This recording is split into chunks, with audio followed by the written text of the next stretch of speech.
No. I don't care. You look hot. That's all that matters.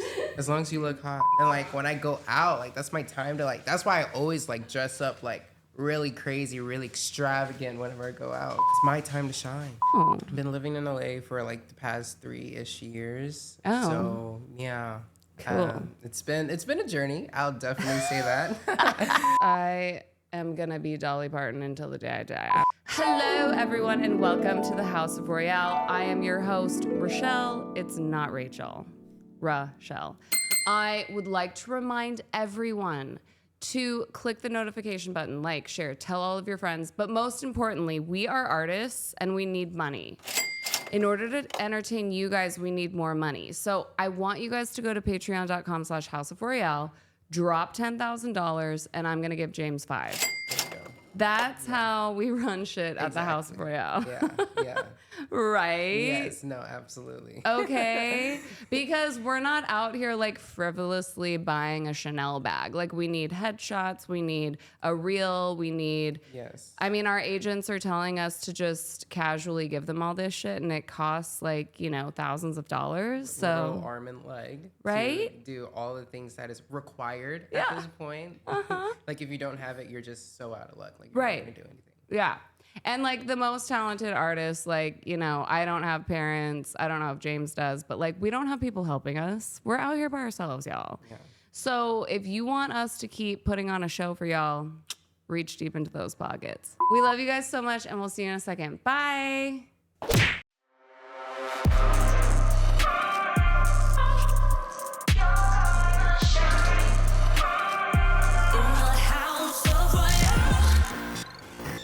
And we're back. You guys, today, let me just add some joy into your life because he's beautiful. So you're just going to be sitting there drooling basically the whole interview. But this gorgeous superstar is not only a runway model, he's not just eye candy, okay? He's a genius. He is a screenwriter. He is a dancer, which we're really going to get into that because that was my whole life. He is going to write the next big blockbuster movie. I just can't wait for you guys to hear his story and just soak in his light.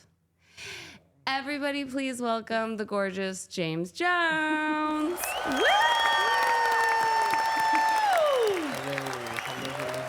Hello. Yeah.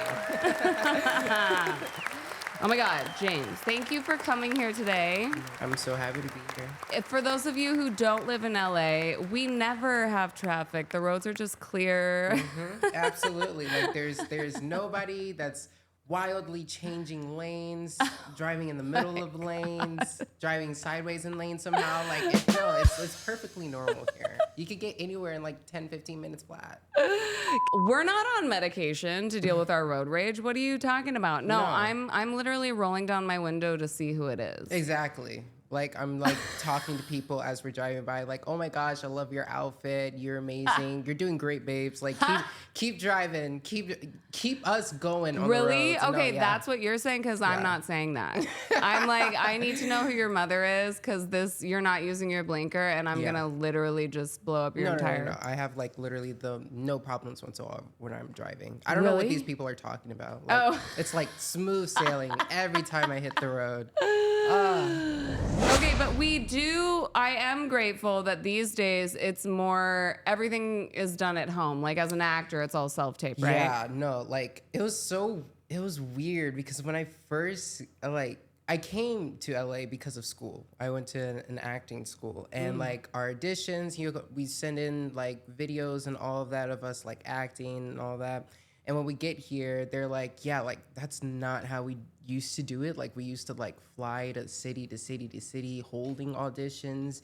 But like they were explaining now, like everything is self-tapes. Like no movie, TV show, commercial, YouTube, anything. Like it's all self-tapes. Like send in a video of you. Like also, how much of it is how many followers do you have? Oh my goodness. Well, let me tell you, the amount of times, like, it's like completely different. Like I wasn't doing it when it was before this, like actual like agents going to like these flying to cities just to hold auditions to talk to these people. Like, I wasn't there. So like I started in how things are now, but like how they described it before. And like you see it on movies and TV shows. Like that's how you used to do it. I am your elder sister over here, letting you know that when I was a child, I was definitely flying from the Bay Area to LA for auditions for sure. So I lived it. No, the teachers are literally saying how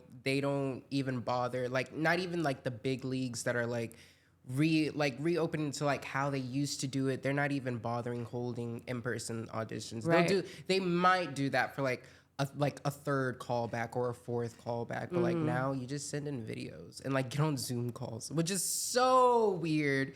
Like acting on your laptop, but like doing it so seriously because this is like a role that you're trying to book that's possibly going to change your life, you know? My God. And you have to do it over Zoom. And like, what if your camera like is malfunctioning? It's just so.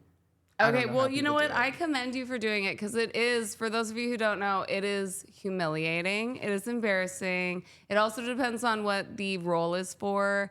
Like, I think the last self-tape I did, and this was like so embarrassing that I was like, I'm done. Like, I quit. No.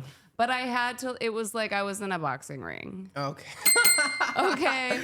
Okay. And when you're by yourself, y'all, and you have to look like you're sweating and like, and I'm like trying to do a kickball change pirouette. Like I am not a fighter. It's so embarrassing. Do you have like any stories of like your most awkward moment? Basically, when in school, like it was like right fresh, like after COVID, after the quarantine lockdown and all that. So like, people were still getting sick. And, whenever somebody gets sick, you take it really seriously. So like our teacher, she got sick. So like she was teaching like all of her classes over Zoom. But we were in person in the rooms. So like there would be times where she wants to like pull somebody to the side and like talk to them, work on their character. But like there was one role that I was like practicing in, and she pulled me to the side to like talk about it. And she was like, turn down the volume. And she was like, I was trying to turn down the volume, but I didn't know how to work. And then she was like trying to tell me how like, oh, so apparently I think we got our things mixed up and you weren't reading the right lines at all. I was like, oh, this is embarrassing. And everybody was like trying to like hide their laughter and everything. And it's just so weird trying to like really work with somebody over a camera, like a screen in real time. Do you take acting classes? Right now, no. I mean, I did. Okay. I did that whole thing, and which wasn't very cheap, as you can probably guess. Patreon.com/House of Royale. No, it definitely took a lot out of me to take those classes, but like I'm very grateful. Like I can safely say like I'm not the same person that I was before taking the classes. They definitely taught me a lot of like how the industry works, like do's and don'ts that have really helped me that I was able to like apply in real life. So I'm grateful for the time I had, but okay. But also, I have a question because I am the type of person that lives in my head, right? And as we all do. Well, yeah, but it seems like you're like way less. Well, you are. I'm assuming you're less broken than I am. Like I've been through some fucked up shit out here in Hollywood, as most of us girls have. Right. But when, like, let's say you're like doing a dramatic scene. Okay. The reason why acting class helped me is because the teacher would really get me out of my head. Have you ever had someone help you? Like even get better at just like when I have never seen you act, but when you're acting, do you feel like you're killing it, or do you feel like whenever I'm acting, I try to disassociate as much as possible, because like at the school they don't teach you like this is how you act, this is what you need to do. Like they teach you different methods, all the different techniques and methods to like get you in the zone essentially. So like one thing that really helped me personally is like substituting. So like I'm playing this character is not me at all. So like how am I gonna get to this emotional place that this character needs to be? I just substitute. So like when I'm acting, I'm like so in my head, but like not with what I'm doing, but like that like making this delusion that this world that I'm like my character's in is real. So like Right. I am the character. So like I kind of in a way I Yes. have to be in my head because I have to convince myself that these are my feelings and I am Wow. this person and I'm going through this right now. Okay, but that is such a gift. Yeah. That well, you can do that. I mean, it's just well, like you said, you know, broken It people. is. Okay, so you are broken. Okay, let's talk about it. No, I mean, you know, I never really had the like most picture perfect, you know, peachy childhood growing up. A lot of stuff did, you know, happen to me in my life growing up to where I don't really regret anything that happened to me. I treat it as a lesson and I'm able to like grow from it. I'm like 90% sure like who I am today is because of those things. Hell so like, yes. I'm not like, you know, saying like, gosh, my life is woe. I wish things was just so blah, blah, blah. Like, no, I like look back, reflect, and kind of like take it as it is and kind of like move on from it, you know? Because like, that's where you really become a really broken person by Right. like dwelling in it and like Yeah. sitting in it. And like, you kind of have to learn to like Right. move on from it. Okay, well, I want to go back to the beginning because the origin story is everything, obviously, because it does create who you are as a person. And for most of us, we like whenever I interview comedians, their main thing is like, I wouldn't be standing in front of a crowd of people like begging for their attention if I didn't have a fucked up childhood. Right. You know what I mean? Like in some way we're like love deprived, we have attachment issues like or abandonment issues and we're just like, please love me. Like Right. look at me and tell me I'm No, for amazing. real. Okay, James. Yes. Where were you born? I was born in a small little town in Indiana, Ooh. actually. Yeah. Right on the border of Illinois. So, like, I was, like, near-ish Chicago. It's weird because, like, the Chicagoland area kind of, like, stretches into some, like, little towns in Indiana. So, like, I was still part of that Chicagoland area, district, whatever it's called. But that's where I was born. Lived in Indiana probably up until the age of 12, 13, and then moved to like suburbs of Chicago in Illinois, and grew up until my adulthood there. Okay, so were you a theater kid? Like, were you obsessed with Well, show tunes? So basically, honestly, if I really have to think about it and like kind of give credit to where this all started, I will have to give it to my older brother, my middle older brother. Because he wasn't like a theater kid. He was like, he like DJ'd and did a lot of that stuff. But like in his high school, he had this director, like theater director and music director. And his name was Mr. Kendricks. And he put on a bunch of productions for like the community and all that kind of stuff. And there was one production he needed a lot of little kids. And he was like, oh, my little brother, I have a little brother that could be a part of it. And, you know, when I first did that, I like really liked it. I was like 8 years old being like, this is so cool. I'm on stage. And like my character was like it was like a production of Annie. So I was like one of the little orphans. Oh my God, amazing. And then like one of the songs, there's like the orphan was like clowning around. I was like, stop clowning around. And I was like the orphan when I was like hula hooping and everything on the stage and everybody was like laughing and cheering. And like that moment, I was 8 years old going like, this is I'm nice. obsessed. This is good. I love this attention. Yes. Yeah. Amazing. So yeah, honestly, exactly. that's what started it all. That really was. Yeah, it's the applause, you guys. It's the applause. You guys did this to us. Thanks yes, a lot. yes, the attention, the eyes, the everything. You created this monster. Yes. Okay, so no singing though. I mean, listen, I wish I could. I really, really do.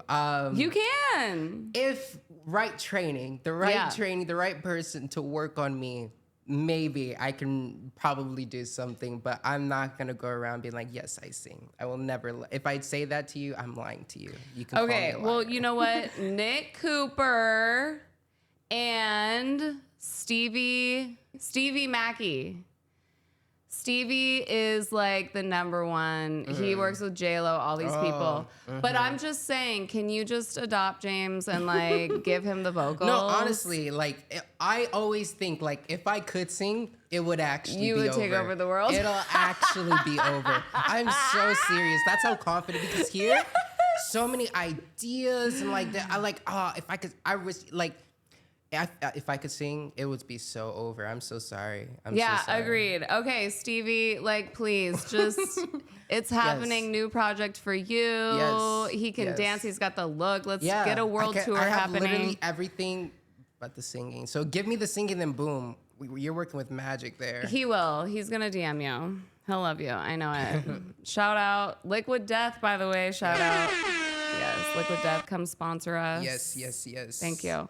Okay, so back to the beginning.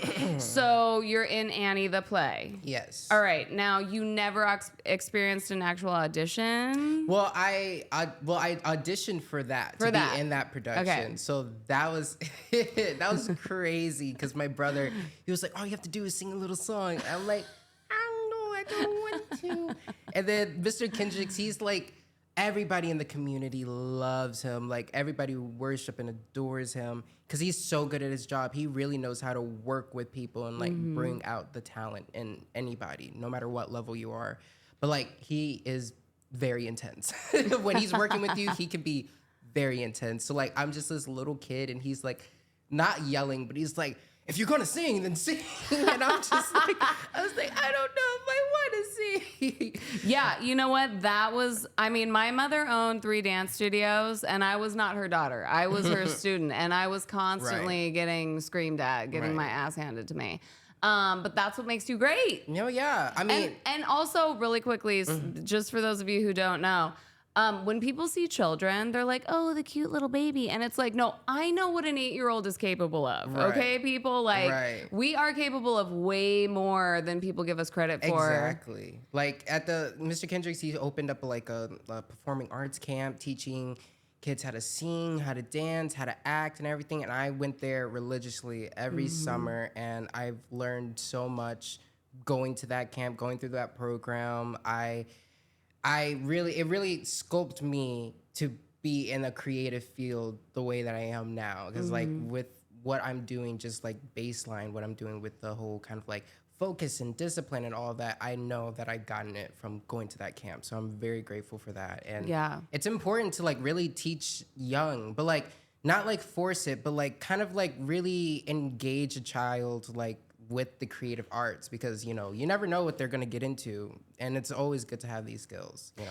I'm so glad that you're preaching that message because I think a lot of us millennials who were classically trained, you know, there was that period of time where it was just TikTok. It was really just about going viral on TikTok. And you have this moment of like, but then why did I train my whole life? Right. And so, but the thing that everyone needs to remember is the teachers that did shape and mold us, that's for the rest of our lives. That really is the point. So I would just suggest for everyone to put your resentment to the side and just remember that you were trained right. Exactly. And that will stay with you forever. Yeah, and it will translate into so many other things that you do. Like everything goes hand in hand. There's like a baseline of fundamentals that applies to everything. You know, it's just depending on what you want to do and what you build up to. Like I do dance and I love doing dance, but I don't fully see dance as like a career path for me. Like I don't think that's something I personally would want to pursue as like a career, but I still stick with it like as a really like, you know, steadfast kind of like hobby. Yeah. Because like it helps me open up more. It helps me be more in tune with my body, more loose, and that translates into acting. Like at the acting school I went, we had a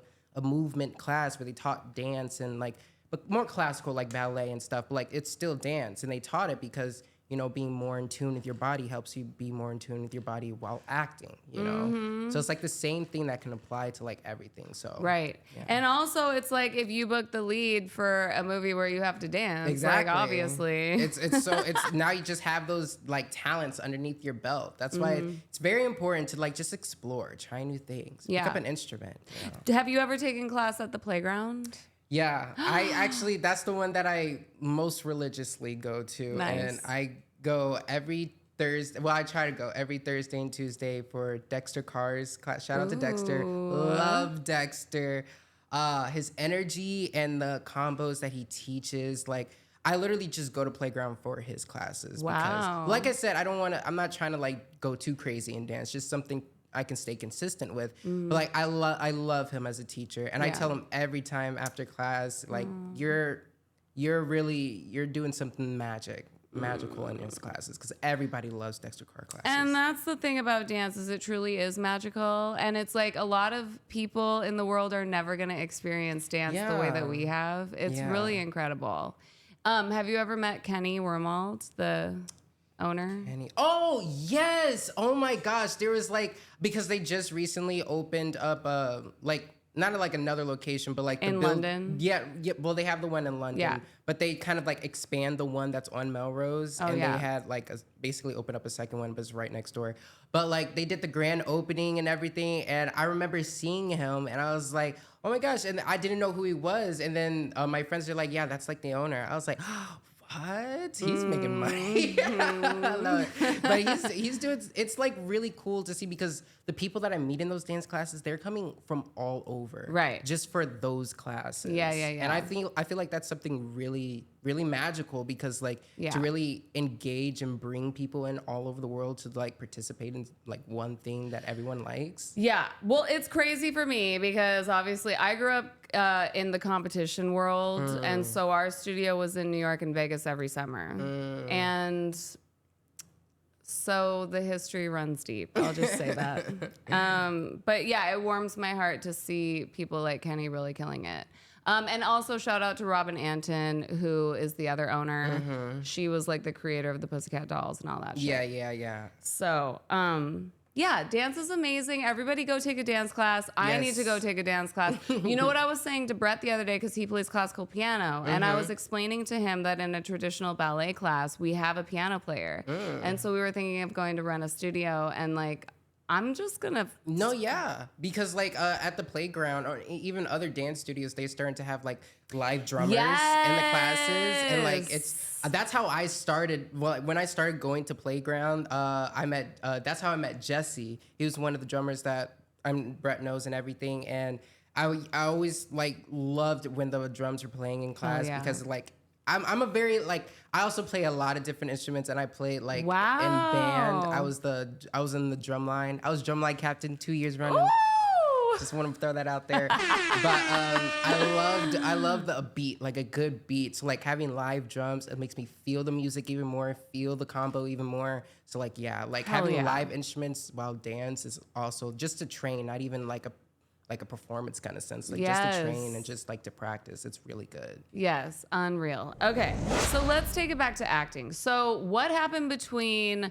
Indiana and LA? Like, what was the transition? Well, I came here from Chicago. Right, so okay, Chicago. Yeah, so from Chicago to LA. First off, I drove here from Chicago. Nice. That was an insane drive. Shout out to my brother and my sister-in-law who did that drive with me. Aww. It was a nice little journey, but then I came here. I did the school. I didn't stay at the school for the full, like, it's like a 2-year program. What school? It's called the American Academy of Dramatic Arts. Oh my God! You guys, shout out to AMDA. I got a full ride to AMDA, but I went to Nashville to record an EP instead. Drawing.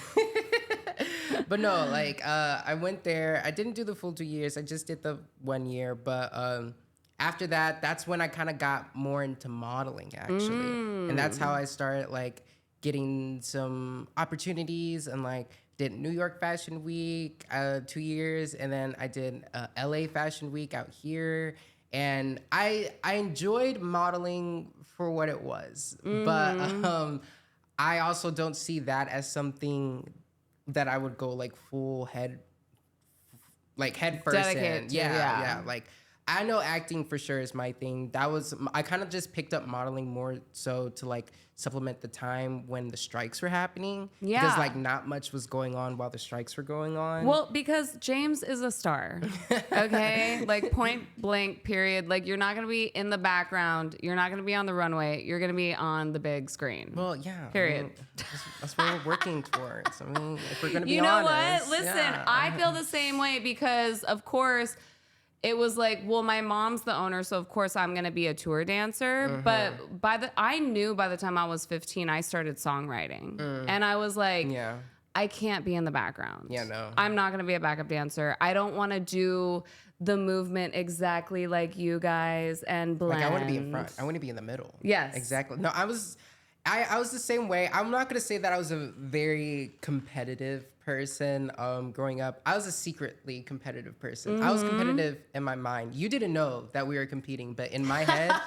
we were competing, and I was coming for first place. That's why I was drumline captain 2 years, because there was somebody in my grade that was drumline captain before me. I was like, okay, don't worry. Wait till next year. Yeah, you guys watch out though. Watch out. Yeah, but like I do it in a healthy way. Like I'm not like super obsessive about it. Like I'm just, that just means that I'm gonna like put in the work to get where I need to go. Like if I want to be, drumline captain, then I'm gonna have to practice more to become drumline captain. If I want to be a star in some project, then I'm going to have to just make the project myself and create it and be the star in it, You make the project yourself because, once again, for those of you who don't know, when we do auditions, there's me and then there's 10 other bitches that look exactly like me. Exactly. And we're all gunning for the same role. Right. So therefore, that's why I was like, oh, let me just get my own deal and put my own music videos out and create my own brand. Let me make my own podcast and then get a distribution deal, or then just get the money to be the star. Yeah. Because let's be real, it's oversaturated. There's millions of kids out here doing the same shit. Exactly. And it's hard to stand out. So let's talk about your journey of like realizing that. Yeah. No, I definitely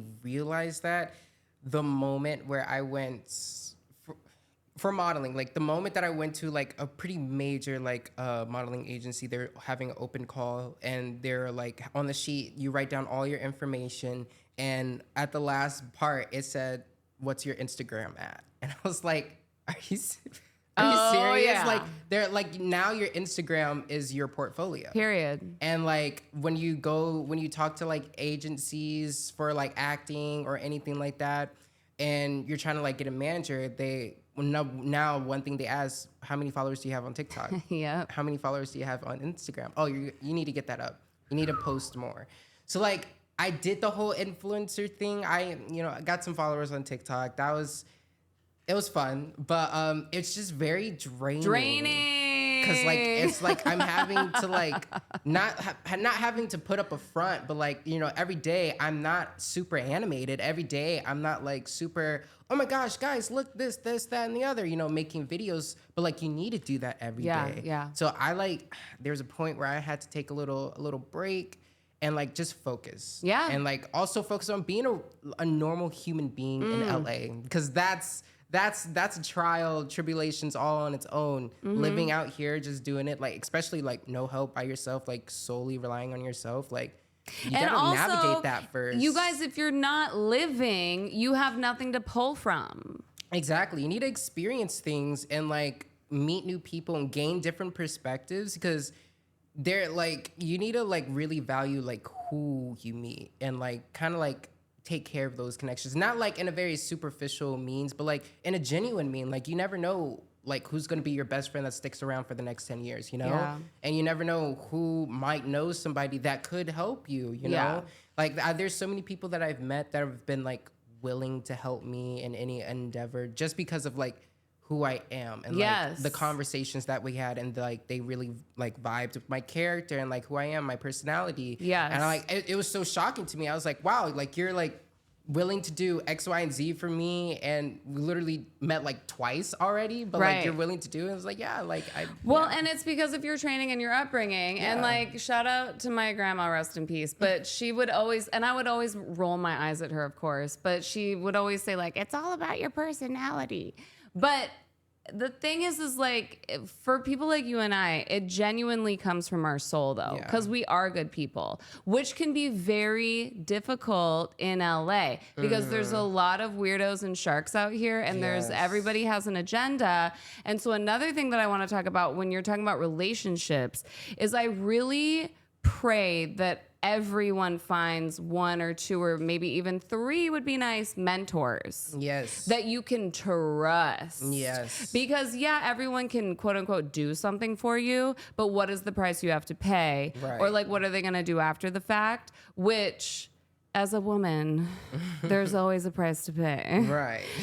So, have you found like people that you feel like you can trust out here? Oh, absolutely. I feel Amazing. like I've met so many people and like different like events that I've gone to, even like in a like a close friend kind of sense. Like there's people I've met on like music video sets that like we're hanging out every day, or like like they're now planning on moving out here and we're like trying to help them like figure out what to do, like where you need to start, finding apartments, all of that, and just like really solid like genuine connections. And also like people in a more mentor kind of sense, like there's people that I've met that's like so willing to like lend a helping hand with like knowledge or like just anything. Yeah. And like I'm never like one to like really ask for that stuff, because like if it's because I don't want to seem like I'm coming for you just for this info. It's just I'm just gonna like keep myself as open as possible. If you want to give it to me, then yeah, but like if not, then like I'm still gonna value as a person as this new connection. And I feel like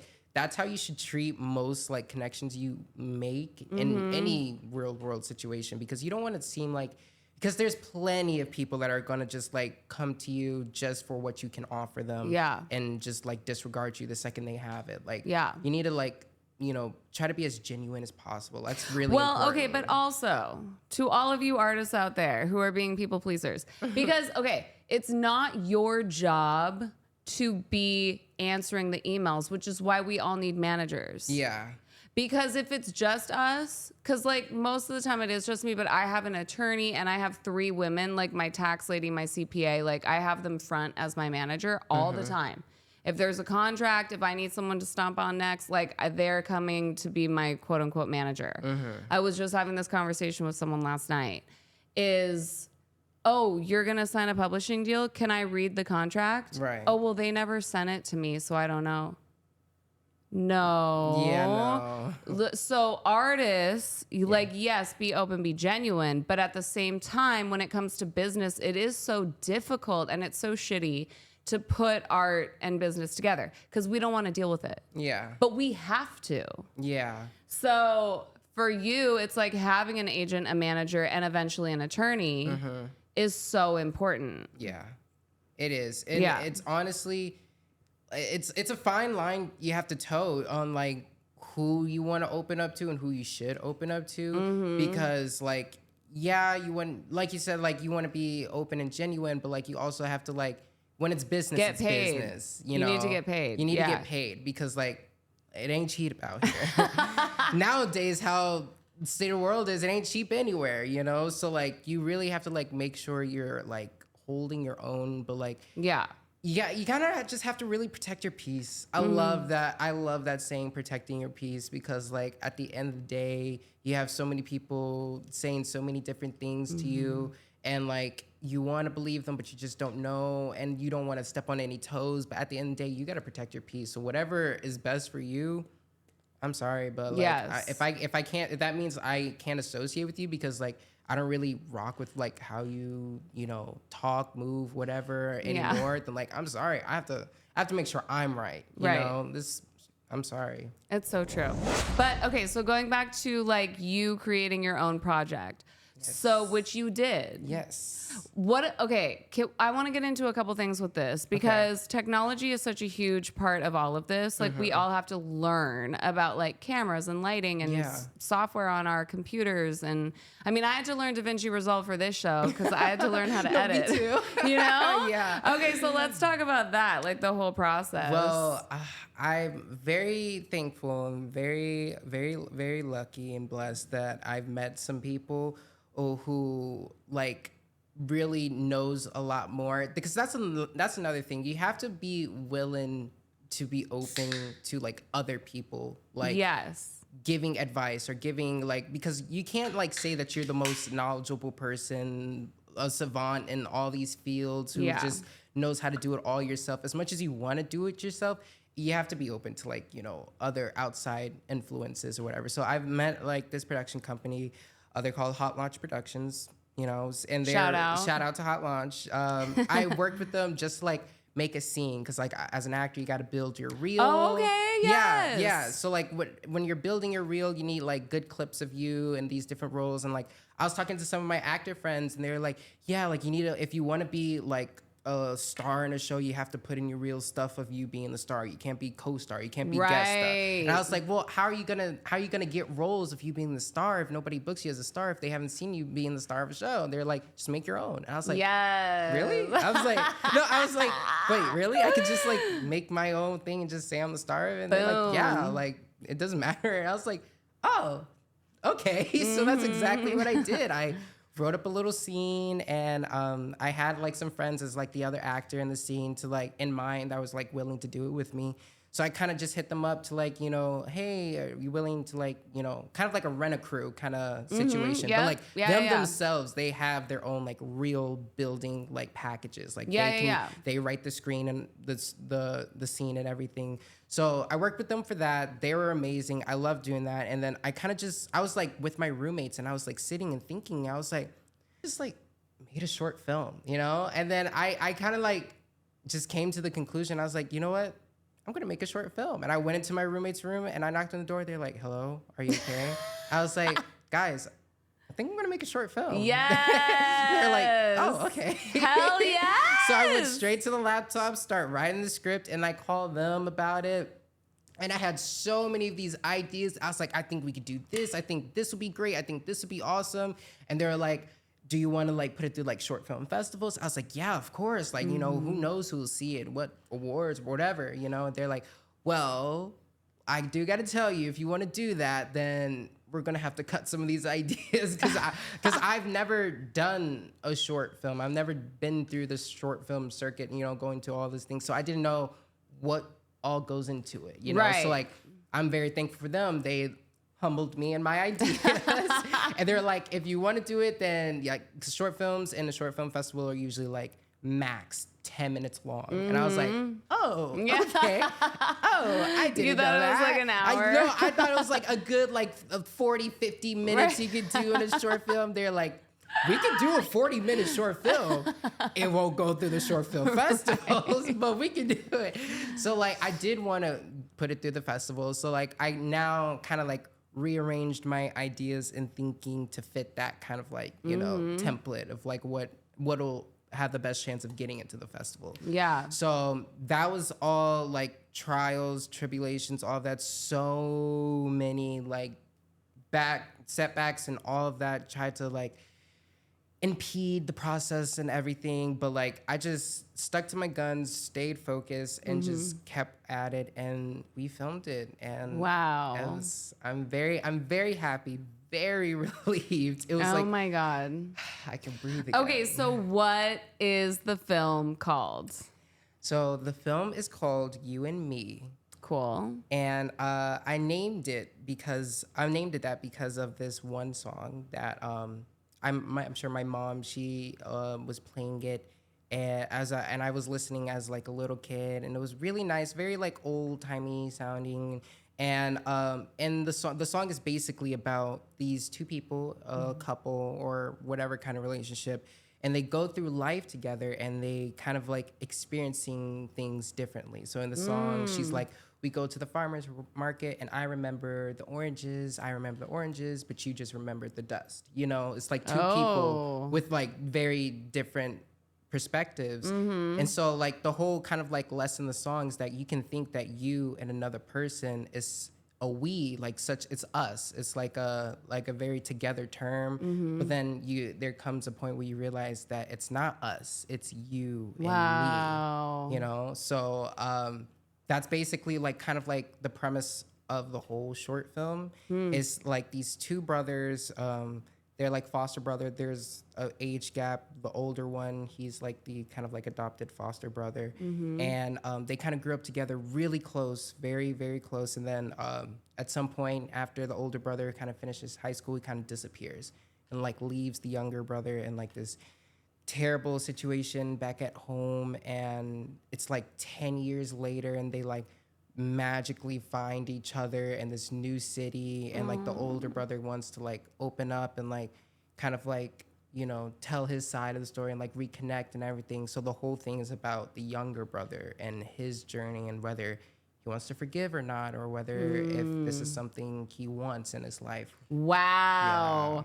The way you're just describing my entire family situation right now. Like, No, what is... I mean, literally, Oh I my mean, God. when it came to like writing it, one thing I did, and it's crazy you say that, because like one thing I wanted to really nail home is like a story that's not super conventional, that hasn't always been portrayed in media, you know? So I wanted to tell this story, but I wanted to make it, you know, different but relatable to like even the smallest groups of people that can relate to it. Yeah. Because I feel like in media, it's like a lot of the same stories kind of like told over and over, just different fonts, different situations, but it's like the same story. Right. So like, I thought, you know, like my foster brother, like he in the short film, he's white, you know, like it's like, you know, people are going to see it like, oh, they're brothers, you know, it's going to, but like, there's probably a lot of people out there in the world with that kind of situation. Totally. You know, and also want to show that, you know, like family kind of like love and bonds can run deeper than like just biological. That can translate to, it can look like anything. Yes. You know, that's what I really wanted to like hammer home. Yes. Amen. You guys, chosen family. Chosen family.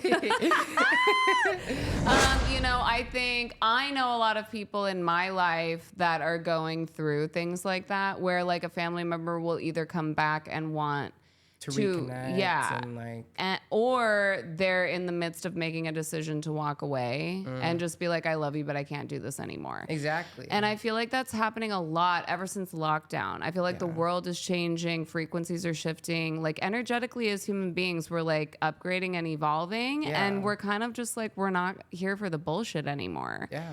But we are here for the love. And so it is important to see, like, films can help people work through their trauma. So this is amazing that people get to watch this story and be like, oh, like maybe I should call or text them, or you know, right? Like, I should call him. yeah, or fuck them. You know what? No. I'm like, ready no, to walk he was away. right. Yeah, I know. No. And that's what I love about like movies and TV shows, because they spark like so much. Like I feel like people kind of like dismiss how much it actually impacts people, and like how much movies can really influence people. Like growing up, all I did, especially after lockdown, I was in a binging phase. I feel like I've watched everything imaginable during lockdown. But like even before then, like I love like watching movies and like seeing these different perspectives and seeing these characters. Like that's also another very important thing for people to realize, because some people, they take it a little too far when these actors portray these characters. I'm like, listen, they are characters, not real. Maybe based on real life, but that happened in the past, not now. Don't come for the actor. But no, seeing these like different stories of these different characters, and it's also it helps teach you a lot, because you can see a situation that you're going through portrayed in media, and then you're like confused or like not sure and don't know what to do, and then you see how this character handles it. You go like, okay, didn't think about that. Or you see somebody in a different situation, go like, I never thought of it, like think of that situation in that kind of way. Yeah. You know? So like I feel like it's very educational. Like it is. I don't want to be like, oh yeah, sit around and watch TV all day, but like you can learn a lot watching TV. Right? You learn a lot. Professor Jones. Yes. Today we're watching third season. No. And also the podcasting shit. Like I don't know if you listen to podcasts, but okay, yeah, because I'm having an issue. Let me just literally type in the issue, and there's like 25 podcasts about that.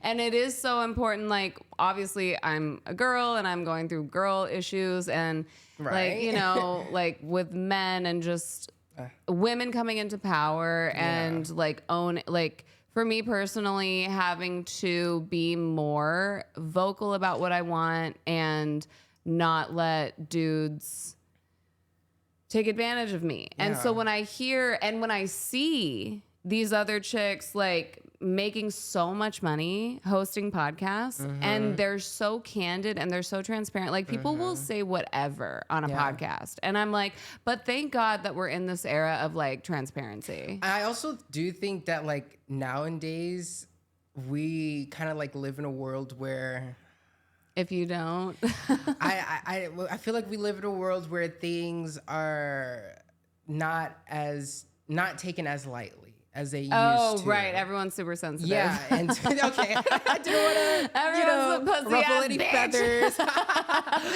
But no, like we live in a very sensitive world, and like honestly, yes, rightfully so. Like there have been a lot of like extremely gross behavior that's just been like brushed on, like thrown on, like whatever you want to call it. Like it has happened, and people who have acted in these ways, they need to be held accountable. Right. But like I feel like with that, I feel like we've gone on this like manhunt, so to say, to where like now nothing's acceptable anymore. But I think back to like older pieces of media, like one of my wild to say, but a movie that I watched religiously growing up, small child, mind you, is the Scary Movie franchise with the Wayans brothers. Like all of the most inappropriate jokes, most inappropriate humor, stuff that would never slide nowadays. Nowadays,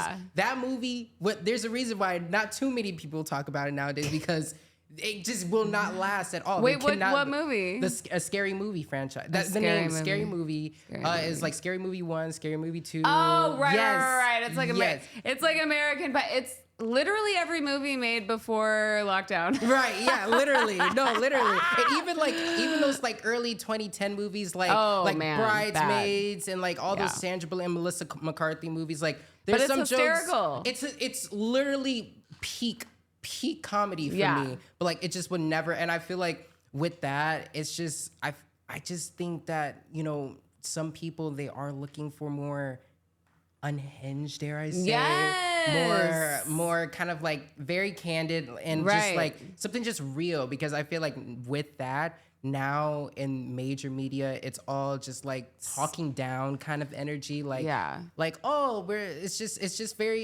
doesn't feel real. Like I feel like they're definitely just reading a script, where now I feel like people kind of just want somebody who just talk shit. Just like, it's so true. Yeah. People are craving the cancellation shit. Like say something that's gonna get you canceled.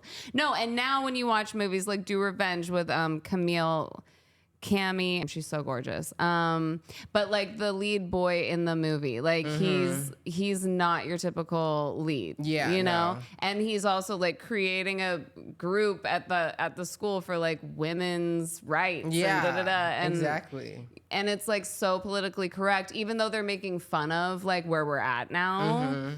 But it's like, oh, we're not gonna get like the raunchy, crazy humor. Yeah, but I do feel like there's some hope. There's some movies that I would love to hold out hope. But there's some movies that have come out where I do think we might be trending on a nice little path. Bottoms. I don't know if you've seen that movie. That's a hilarious kind of like raunchy, just literally just the most craziest thing. And I really like it, and I feel like it's slowly starting to come back. Do you know King Batch? I bring him up sometimes. Yes, I do. I remember watching him his Vine days and then his Instagram days. Like, yeah, I know King Batch. Okay, well, I've manifested a collaboration with him before. I forget with who, but maybe you guys should write something together. Ooh, hey. Because I'm not opposed. If you're trying to be unhinged, he literally does not give a fuck. Like he's still like, if we're gonna go there, we might as well just go there. That's one thing about me. I very much have that mentality. Like, if I'm gonna do it, then I'm gonna do it. Like, are you going to do it? If I'm gonna do, I'm gonna do it. So I'm gonna do it. Okay, so your first film is heartfelt and educational, and then you're gonna go into some crazy shit. Yeah. I definitely want to have a very wide range. Okay, I can see. in my repertoire. I want to hit all the genres, try things, because like acting is just about putting on a character. I don't want to feel too boxed in. I don't want to just I don't want to just do like there's TV actors and then there's movies actors. I feel like that's kind of dumb. Like if you can act no matter what watching format it's on. Right. You know, Yeah, I feel yeah, like yeah. if you putting on a character, you could put on a character whether it's for film or for. I know it's slightly different for like theater and like film. You know, you kind of have to like project a lot more. It's different acting for like theater in comparison to film. But like if you're doing movies or TV shows, like you could do both. I mean, Yeah, do both. Absolutely do it all. Would you ever do a dance movie like Magic Mike? I listen. So in my head, right here, this little can of crazy up here.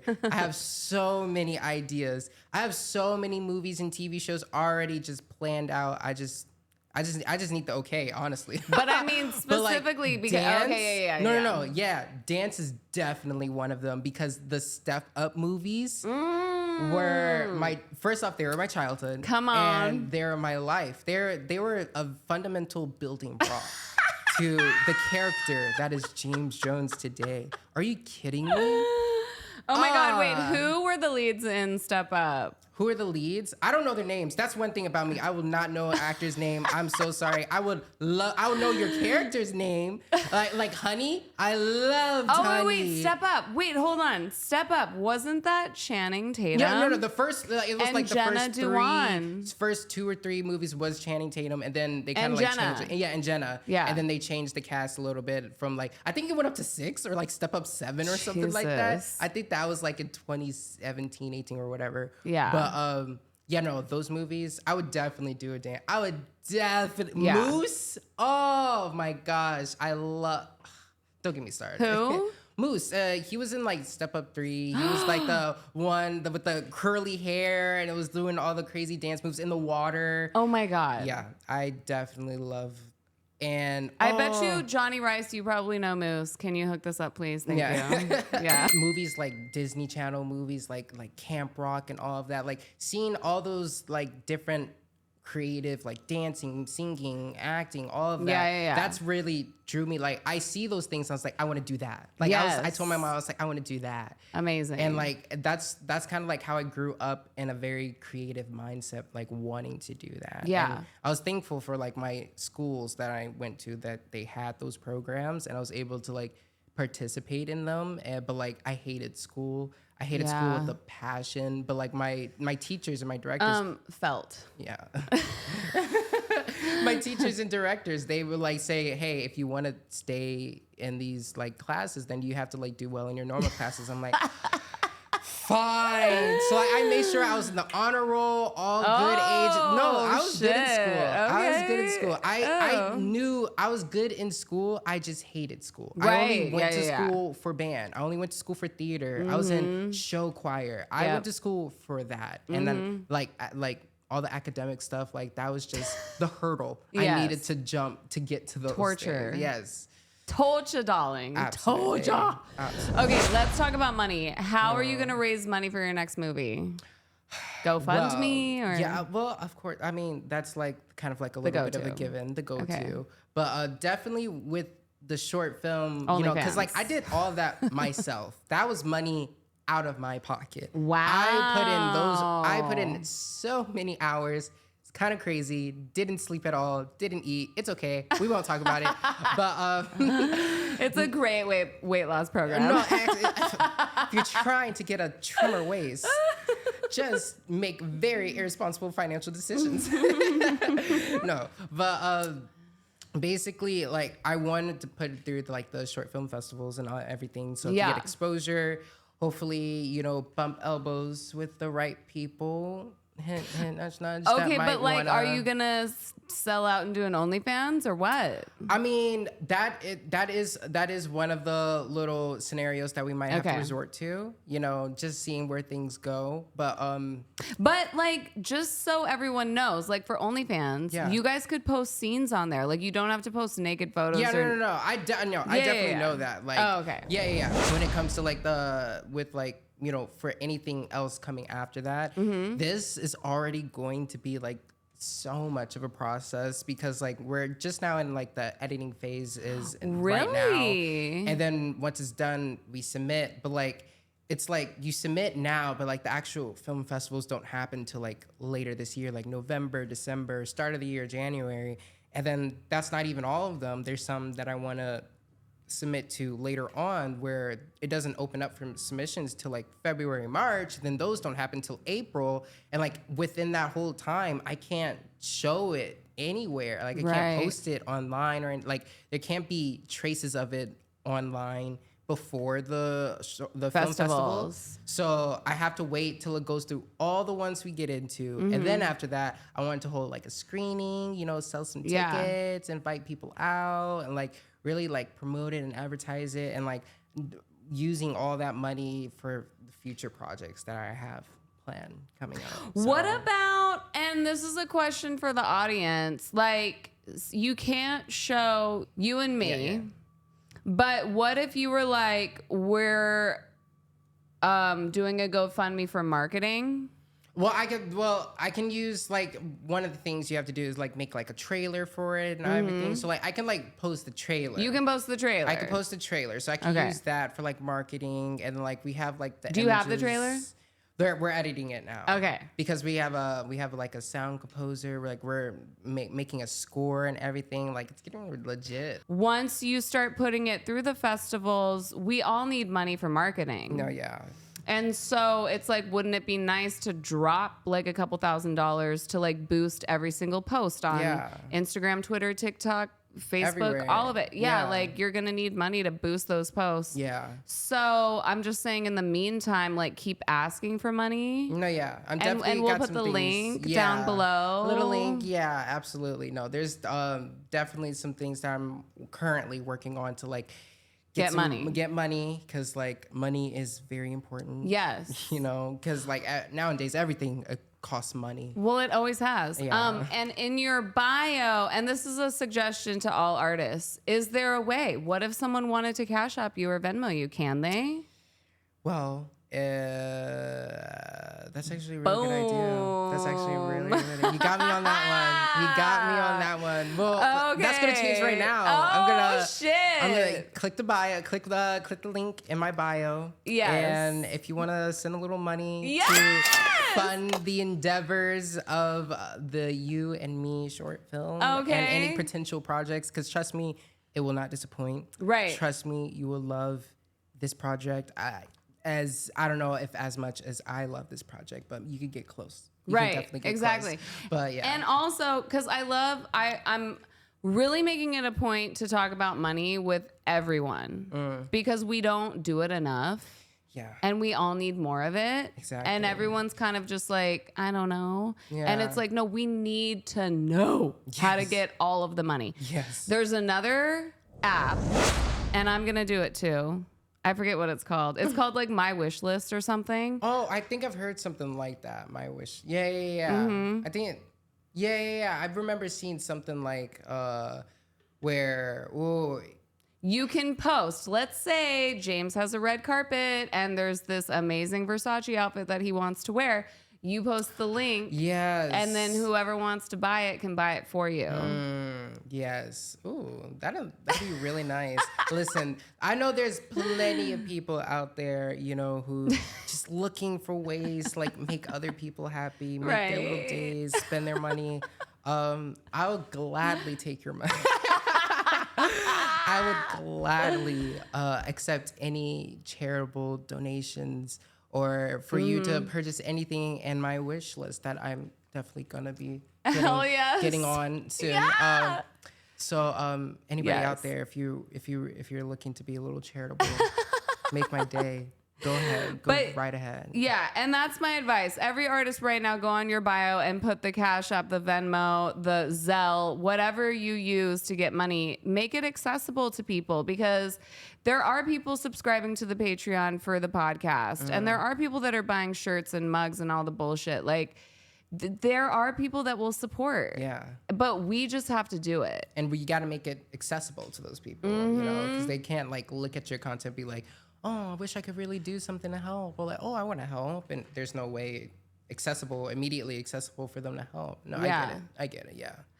I feel like I want to make a shirt with just like the Venmo scan code. No, exactly. No, shirt. I remember seeing this ad on Instagram, and it was like a guy wearing a shirt. And it was like "wanna fuck" or something like that, and it was like a QR code of his Instagram. Oh and you scan it, and it's Instagram. You can just DM.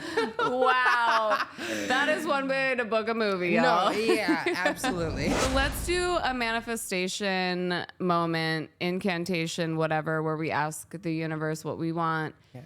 Just for the rest of this year. Because Yes. we still have a lot of the year left, and we Yes. have a lot of time to just win Exactly. and get what we want. Right. So I always ask for the same things. Universe, I want an all-female production team. There we go. And like a separate studio complex, like a mansion where we can just go and either shoot the music videos there or like have a writer's room.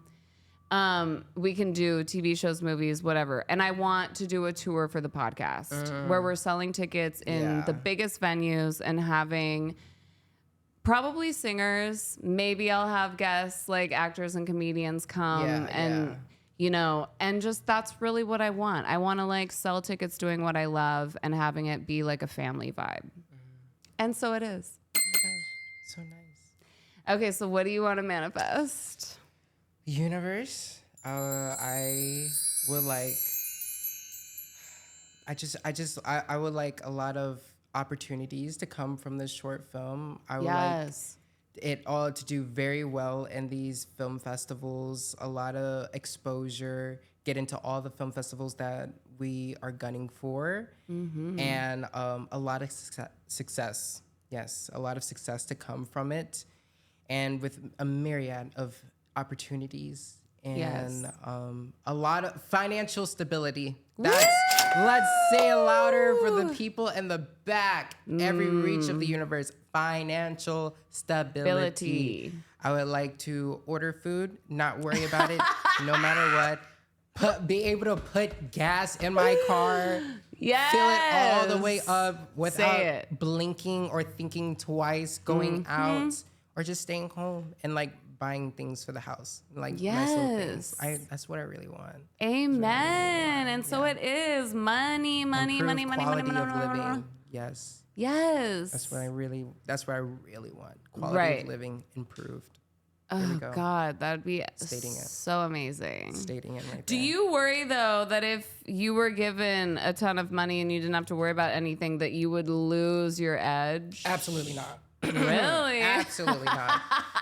Because for me, what I really want money for is to not worry about the necessities. That's really what the problem is. It's like things that I need, like, you know, groceries and like putting gas in the car and stuff like that. Like there's like moments throughout the month where I'm just like, ooh, you know, we're kind of getting down there. Oh, I can't fill it up all the way, you know? And I'm just like, I don't want to have to worry about that. And like with those gone, I can solely focus on things that I would really want my edge to be on, you know, like writing scripts, you know, going to the gym consistent, like all of that. Like I would know for a fact that I would be so on it if I just had all the money to not worry about any of the other bullshit. You know? Okay, well, you heard it here first, y'all. We'll see when James becomes a millionaire. We'll see what happens. No, you can hold me You're to just that. like, peace. That's how confident. You can hold me to that. You Okay, definitely all hold right. that. I believe you. I do. I do, because like the drive is there, and I feel like you're gonna do big things. You are. I can see it. I mean, I wouldn't have asked him on this show if we didn't know he was a superstar, you guys. Absolutely not. Thank you. The next couple of weeks, what can people do to help you? Well, if people really do want to help, next couple of weeks we are Editing. we're editing, and we're most likely going to start like creating like the Instagram page. Now that's gonna have like all the links, all the everything to support or just like stay up to date on the latest things, on the progress and everything. Like we're gonna be making an Instagram page and for the marketing, and like everything is gonna be on there. So like, and that's gonna be soon. So all the images, all the behind the scenes and the process is gonna be on there. So if you really, really do want to support, I will have a link in my Instagram bio at King James III. And that's going to take you to the page of the short film with all the info, all the everything about it. So Amazing. Some artists, you have to just take time for yourself, like you were saying, hibernate, Yeah. and then go do the art. And I think that mentality, we're bringing it back. And let's bring it back. yeah. Like, who cares if someone has 2 million followers? Yeah, no, I feel like social media should definitely just be like, go at your own pace, what you want to do, post what you want. I feel like people kind of like, depending on your personality, who you are, if you feel like you're not that kind of person that really wants to be on camera 24/7, then you shouldn't force yourself, because you're not going to like it and you're going to burn out, and you're kind of wasted your time because you didn't make that much progress and now you've dropped it, So like, if you really want to be on camera, then like get into all of it, because you will go far. Nowadays, you'll go far on all these social media platforms. But if that's not you, take it as you will. Do whatever social media fits you. And if you want to do it, do it. If you don't, don't. Love it. Yeah. I love it. Okay, you guys, we love you so much. Do something today that makes you happy. Give yourself a hug, journal, light Feed a your candle. soul. Yes, feed your soul. Whatever that is, listening to music, cleaning the house, whatever. Just do what makes you happy. Yeah. Absolutely. And we will see you guys soon. I love you. Bye.